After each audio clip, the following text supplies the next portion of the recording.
To New York now, where Donald Trump's lawyers are fighting to overturn a civil fraud judgment that could cost him nearly $500 million. CBS News campaign reporter and attorney Katrina Kaufman is live outside the New York Appeals Court.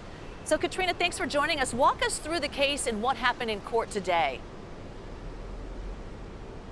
So, this is Trump's New York civil fraud case where he received a judgment of almost $500 million. And Juliet, that judgment is accruing over $100,000 in interest every day. Trump's lawyers are arguing that, for one, the size of this judgment is grossly unjust. They also argued that some of the allegations were brought outside of the statute of limitations and questioned the statute that the New York Attorney General used in this case, whether it was appropriately applied here. I was just in the appellate arguments. There were a panel of 5 judges, and at least 2 of the judges seemed to have skepticism here. One of them called the size of the judgment troubling. They also questioned whether Attorney General Letitia James was overreaching with her application of this statute. In this case, they said you have sophisticated private parties and that there's no apparent harm that was done here.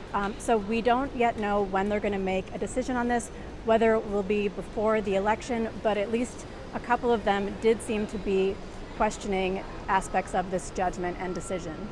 So, Katrina, let's talk about Trump's other legal troubles as well. We're expecting a major filing from special counsel Jack Smith. So what could that entail today? That's correct, Julia. We are expecting the opening brief on presidential immunity. This is special counsel Jack Smith's explanation of both pled and unpled facts against former President Donald Trump. So new information could come to light in this briefing. We're also expecting new evidence. There's going to be copious exhibits. Smith has asked to make this briefing 180 pages. That is 4 times the normal length of a briefing like this, and Trump tried to push against that, but Judge Chutkan allowed it. Jack Smith is really trying to persuade the judge here that the allegations against Donald Trump in this election interference case can stand under the Supreme Court's presidential immunity ruling. Now, we don't actually know how much of this will be public. Our understanding is that it may be filed under seal and that Smith will also provide a redacted version of the brief.